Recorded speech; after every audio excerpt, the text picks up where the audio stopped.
We often picture presidents as, individuals who meticulously plotted their path to the White House. Right, a clear ambition, years in the making. Exactly. But history sometimes throws us a curveball, and Millard Fillmore is a prime example. He unexpectedly became the 13th president in July 1850. Uh-huh. Upon Zachary Taylor's death. And he served until March 1853. What's particularly striking is that he was the last Whig president. The end of an era for that party. And his ascent was quite unusual. He was the vice president, sure, but not a close confidant of President Taylor. Yeah, apparently suggested as a running mate by someone kind of outside their inner circle, a Mr. John A. Collier. This bold move, really unprecedented at the time, signaled a fundamental shift in approach. Absolutely. Moving away from Taylor's more, shall we say, confrontational stance. Towards a more conciliatory path, yeah. Though obviously one fraught with its own dangers. That's right. It wasn't the typical tight-knit partnership we often assume between a president and vice president. Fillmore was very much a figure somewhat apart. Which makes his sudden elevation all the more intriguing. Especially given the incredibly tense political climate of the time. And for you, our listener, who's always looking to get the core knowledge efficiently, well, that's precisely our mission here. We're taking a deep dive into Fillmore's presidency, drawing from various sources to give you a real understanding of his time in office and its impact on really a truly pivotal period in American history. Exactly. Think of this as your shortcut to understanding a crucial yet often overlooked chapter. Our aim today is clear: to unpack the significant events and the immense pressure of the challenges Fillmore faced. Right. Especially that behemoth that was the Compromise of 1850 and the far-reaching consequences that followed. A huge undertaking. Okay, so let's unpack this a bit. Who is this man who suddenly found himself in the nation's highest office? Well, Millard Fillmore was born way back in 1800, upstate New York. Frontier life? Experienced the realities of frontier life early on, yeah. He was even apprenticed as a cloth maker for a time. Wow, that certainly speaks to his humble beginnings. It's fascinating to think about a former cloth maker suddenly finding himself in the most powerful office in the land. It really is. Yeah. But he was also remarkably self-educated. Quite a story how he met his wife, Abigail Powers, while attending school. Oh, really? Yeah, they married in 1826, had 2 children. He worked hard, was admitted to the bar in 1823, and built his law practice, moving it to Buffalo by 1830. So, a self-made man in many respects. And politically, where did he come from? What were some of the key formative experiences that shaped his political views? He became an associate of Thurlow Weed, a significant Whig politician in New York. Ah, the Weed connection. That connection definitely helped propel his political career. He held state office, served 8 years in the House of Representatives. Okay. And by 1848, he was the comptroller of New York. That same year, he gets elected vice president under Zachary Taylor. But it wasn't smooth sailing politically, even with a Whig in the White House. No, because it's important to remember that despite the Whig victory in the presidency, the Democrats controlled both the House and the Senate. Ah, divided government from the start. Right.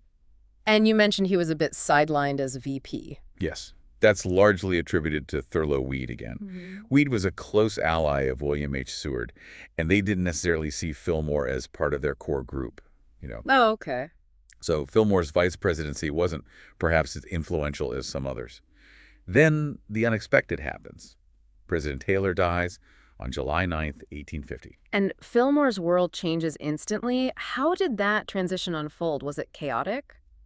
Actually, relatively smoothly, politically speaking. He received formal notification at the Willard Hotel that evening.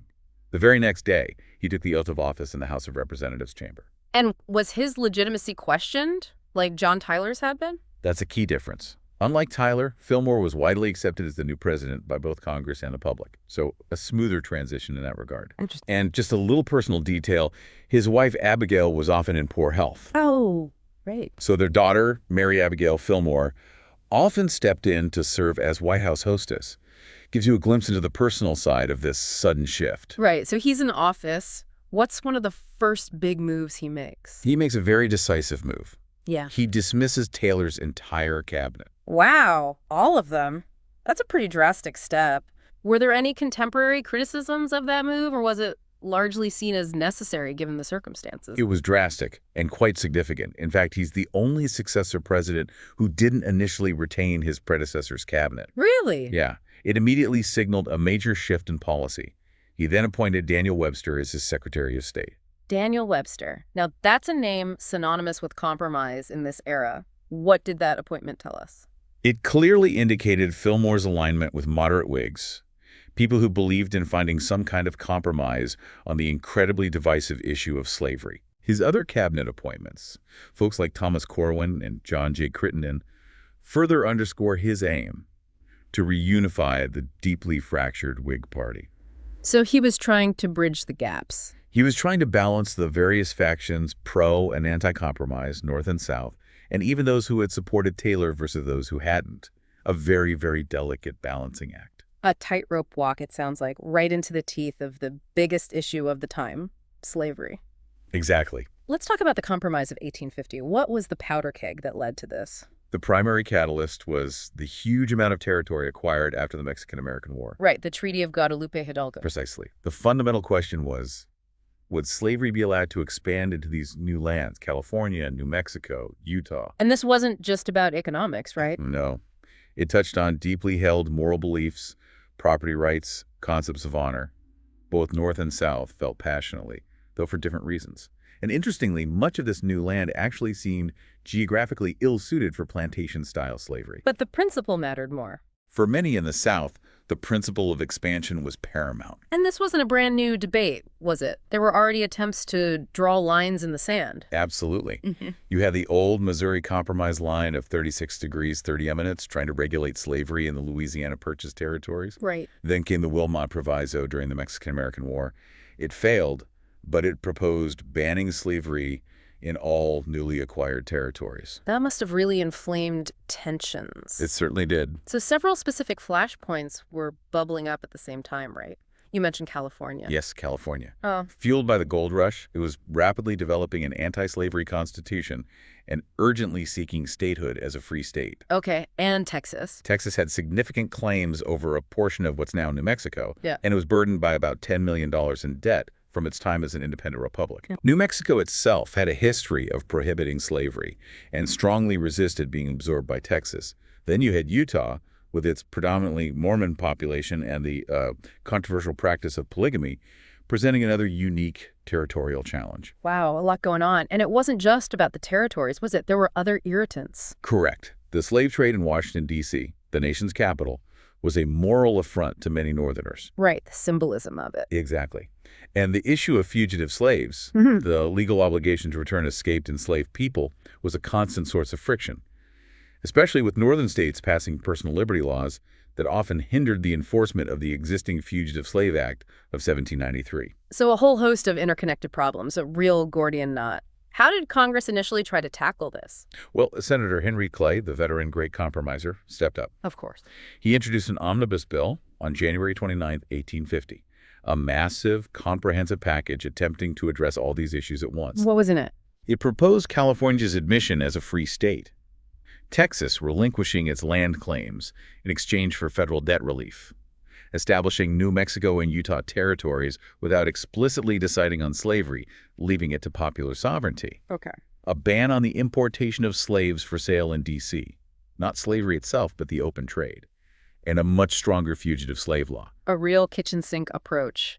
But it didn't exactly sail through, did it? Far from it. It faced intense opposition from both ends of the spectrum. How so?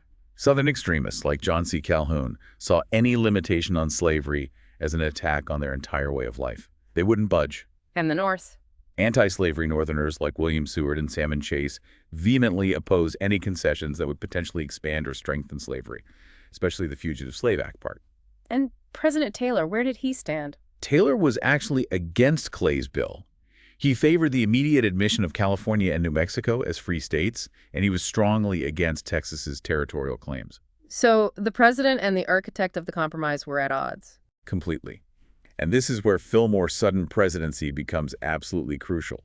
Because he had a different view. He supported the idea of a compromise, yes, but he also, perhaps more pragmatically, believed Clay's massive single bill likely couldn't pass in its entirety. So a new strategy was needed. Exactly. And Senator Stephen A. Douglas of Illinois stepped in with a crucial tactical shift. Little giant. That's him. He realized that Clay's omnibus bill needed to be broken down, separated into smaller, more manageable measures that different coalitions could support individually. Clever. And Fillmore, now president, how did he help this along? What specific actions did he take? He took several firm steps. He reinforced federal troops in the contested New Mexico territory. That sent a clear message the federal government would assert its authority. Okay. He also directly warned Texas Governor Bell against any military action in New Mexico. And critically, on August 6, 1850, Fillmore sent a message to Congress. What did it say? It explicitly denied Texas's claims to New Mexico. But importantly, it also endorsed compensating Texas financially if they dropped the claim and agreed to the formal establishment of the territory of New Mexico. A carrot and a stick approach. Sorta, yeah. This strong stance put significant pressure on Texas's own senators, Sam Houston and Thomas Jefferson Rusk, who were, key figures. They ultimately came around to support Douglas's strategy. So Fillmore's intervention was instrumental in shifting the political landscape. It provided the necessary push. Absolutely. It provided the necessary impetus. As a result, in September of 1850, the key components of the compromise were passed as separate acts. And signed into law by President Fillmore. That's right. Okay, remind us of those key components again. What did this hard-won compromise actually achieve piece by piece? Right. First, the admission of California as a free state. That was a major win for the North. Okay. Second, the territories of New Mexico and Utah were organized with the question of slavery to be decided later by popular sovereignty. Leaving it to the settlers, theoretically. Theoretically. That concept, allowing residents of each territory to decide on slavery themselves, seemed democratic, but it proved really problematic later on. Think Bleeding Kansas. Right. The timing and rules were vague. Exactly. Third, the boundary between Texas and New Mexico was formally established, with Texas getting that financial compensation. Got it. Fourth, the slave trade. Again, not slavery itself, but the buying and selling was abolished in Washington, D.C. A symbolic move, at least. Yes. And fifth, crucially and most controversially, that strengthened Fugitive Slave Act was enacted. Okay, so on paper, it looked like it addressed the immediate crises. What was Fillmore's take on this? Did he see it as a lasting solution? While that was his belief, looking back, do historians largely agree that the compromise had a net positive long-term effect, or did it merely delay the inevitable? Fillmore genuinely believed he had averted a major crisis. He felt he'd saved the Union. But the reality was, while it provided a temporary truce, maybe bought some time, it left most factions deeply unsatisfied. The underlying issue of slavery remained unresolved. It was like putting a bandage on a gaping wound. A festering wound, yeah. And one of the most contentious parts, maybe the most contentious part, was that Fugitive Slave Act. What exactly did this new version entail? The strengthened Fugitive Slave Act mandated that the federal government actively assist slave owners in recapturing individuals who had escaped enslavement. Even if they were in free states. Especially if they were in free states. Yeah. It imposed harsh penalties, fines, even jail time on anyone who aided or harbored these fugitives, or even just obstructed their capture. Wow. So it essentially made the federal government, and by extension Northern citizens, agents of slavery enforcement. Precisely. That's how many Northerners saw it. Fillmore felt it was his constitutional duty to enforce the law as written. Regardless of personal feelings. That was his stance. But it drew intense criticism from abolitionists and further fractured the already fragile Whig Party. It created this national system of law enforcement, with federal commissioners appointed in every county specifically to handle these cases. And what were the implications for those accused of being fugitive slaves? Did they get a fair hearing? That was a major point of outrage. They were denied many fundamental due process rights. There was no right to a jury trial. No jury. No. And the accused were not even allowed to testify on their own behalf. The commissioner got paid more if they found the person was a fugitive than if they found they weren't. That seems inherently biased. It horrified many in the North. It significantly increased their visceral opposition to slavery itself, seeing its effects firsthand. And ironically, while Southerners had demanded this stronger law, many still complained that enforcement remained lax in parts of the North. So it didn't even fully satisfy the South either. Not entirely, no. We hear about some very controversial cases that arose from this act. Indeed. There were several high-profile incidents. The case of Shadrach Minkins in Boston. He was forcibly freed from custody by abolitionists. That caused a huge uproar. The case of Ellen and William Craft also escaped slaves living in Boston. Their former owners sent agents to retrieve them.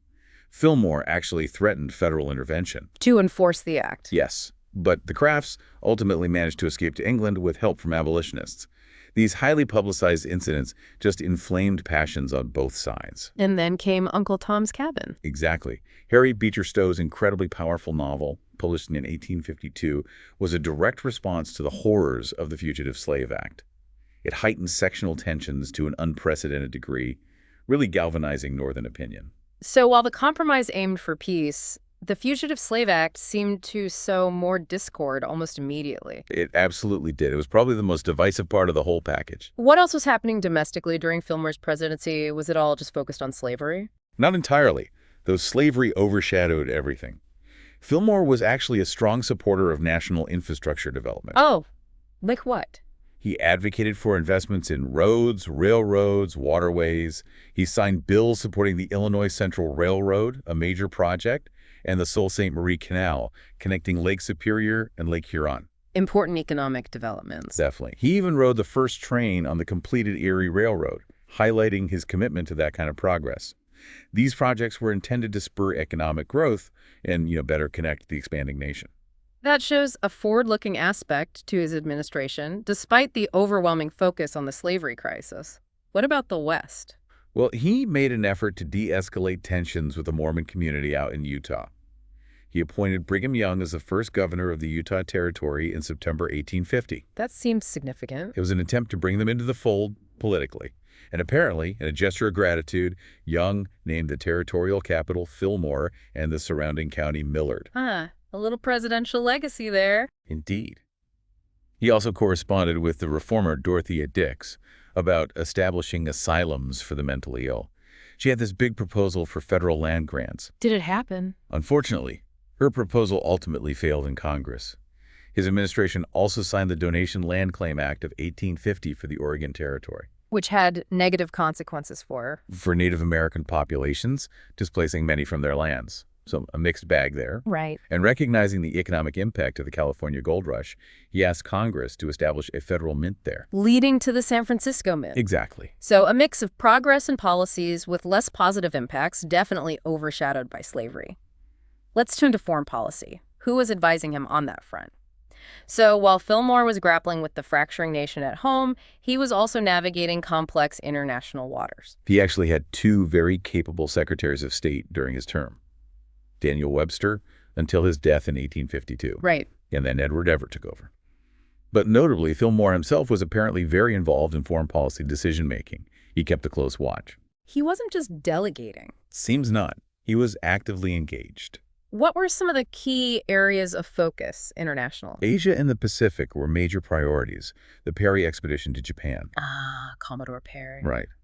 Although it didn't actually reach Japan until after Fillmore left office, it was initiated during his administration in November 1852. And the goal? Primarily to open trade relations with isolationist Japan and ensure the safety of shipwrecked American sailors. Okay. What else in the Pacific? Hawaii was another area of interest. Fillmore strongly opposed potential French annexation. He sent a very clear message that the U.S. would not tolerate that. Assertive. Yes. A secret treaty was even signed granting the U.S. sovereignty over Hawaii in case of war. But full annexation as a state was complicated by the unwillingness at the time to grant full citizenship to the largely non-white population. Racial issues impacting foreign policy, too. Cuba was a hotspot then, wasn't it? Lots of talk about annexation. Very much so. Fillmore consistently opposed the filibustering expeditions led by Narciso Lopez. These were those private military adventures. Essentially, yeah. Individuals trying to seize territory, often hoping to annex it to the U.S., particularly as potential slave states. Lopez tried several times with Cuba. Did he have support? Significant support in the South, which desperately wanted Cuba annexed as a slaveholding territory. But Fillmore stood firm against these illegal expeditions. What happened with Lopez? After Lopez's final, failed attempt and execution by the Spanish, Fillmore worked with Spain to resolve the ensuing crisis and get captured Americans released. He also pointedly rejected a proposed joint treaty with Britain and France that would have guaranteed Spanish control over Cuba. Why reject that? He wanted to keep America's options open regarding Cuba's future, not lock it down under permanent Spanish rule guaranteed by European powers. Interesting. And wasn't there a famous visit from a European revolutionary? Yes, Lajos Kossuth, the exiled Hungarian leader. Right, seeking support for Hungarian independence. Exactly. He arrived seeking American recognition and aid after their failed revolution against Austria. There was considerable public sympathy for him. But did Fillmore commit the U.S.? Ultimately, no. Fillmore welcomed him warmly, but maintained American neutrality, sticking to the established foreign policy of non-interference in European conflicts. So a fairly active and, it seems, principled foreign policy overall. Generally considered one of the stronger aspects of his presidency, yes. But back on the domestic front, the strains of the slavery debate, especially the Fugitive Slave Act enforcement, were clearly taking their toll. How did this impact the 1852 election and the end of Fillmore's term? Was he looking to run again? Well, Fillmore himself was apparently undecided about running for a full term. He was in a really tough spot. How so? His enforcement of the Fugitive Slave Act, while upholding what he saw as his constitutional duty, had made him deeply unpopular in the North. But maybe popular in the South. It did retain him significant Southern support, yes, but the Whig Party was fragmenting beneath him. And adding to the complexity, his own Secretary of State, Daniel Webster, also harbored presidential ambitions. Awkward. Very. And then General Winfield Scott emerged as a third potential candidate, importantly backed by Fillmore's old rival, William Seward. Okay, so a three-way Whig contest. Pretty much. The Whig National Convention in June 1852 actually endorsed the Compromise of 1850 platform, which should have helped Fillmore. But the presidential nomination itself was fiercely contested. It went through multiple ballots. In the end, General Scott received the nomination. Ouch. How did Fillmore take that? He was disappointed, naturally, though reports suggest Webster was even more devastated. Crucially, many Southern Whigs refused to support Scott, largely because of his association with the anti-slavery Seward. So the Whig Party went into the election divided. Deeply divided. And the Democrats, who did they nominate? They nominated Franklin Pierce. He's a Northerner, but his views on slavery were seen as much more acceptable, or at least less threatening, to the South. And the result? A disaster for the Whigs. Pierce won the 1852 election by a wide margin.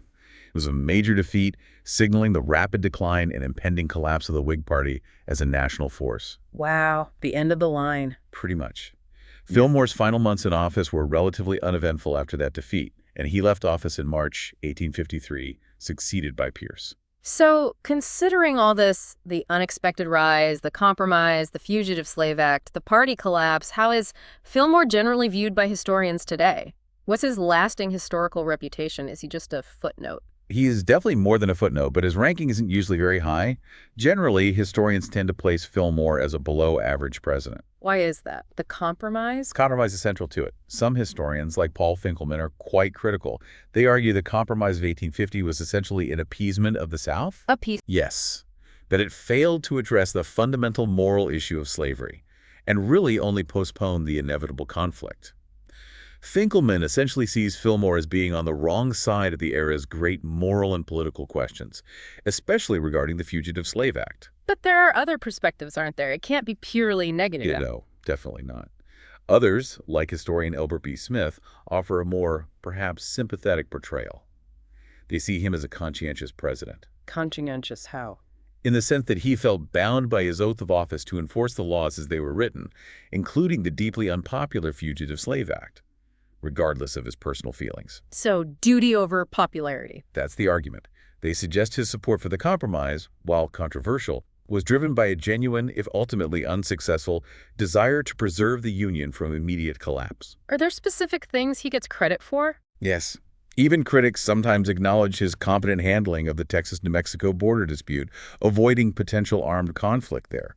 And, as we discussed, his foreign policy initiatives are often seen in a more positive light. But there's a later shadow, too, right? His post-presidency. Yes, his later association with the Know-Nothing Party in the mid-1850s, that anti-immigrant, anti-Catholic movement, has also significantly negatively impacted his historical assessment in the eyes of many historians. Right. That definitely complicates his legacy further. It sounds like a really complex and contested legacy overall. Very much so. No easy answers. So wrapping up our deep dive into Millard Fillmore's unexpected presidency, it's clear that even though his time in office was relatively short, just under 3 years, Mm-hmm. it was packed with significant decisions and events, none more so than that incredibly intricate and, as it turned out, ultimately temporary compromise of 1850. Exactly. His actions, whether you view them as principled attempts at preservation or misguided appeasement, were motivated by a desire to maintain the fragile unity of the nation. And they undeniably played a crucial role in shaping the political landscape in that tense decade leading up to the Civil War. Absolutely. Which really raises an important question for you, our listener, to ponder. Considering the deeply entrenched and frankly seemingly irreconcilable differences over the issue of slavery, was any compromise, no matter how skillfully crafted, truly capable of saving the Union in the long term? Or was Fillmore's approach, despite his sincere intentions, merely kicking the can down the road, a postponement of the inevitable and bloody conflict that lay just over the horizon? Thinking about Fillmore's challenges, the impossible choices he faced, it really makes you wonder about the limits and costs of political compromise, even today when we face deeply divisive issues. It's definitely a sobering thought to carry with you as you consider this pivotal and ultimately tragic era in American history.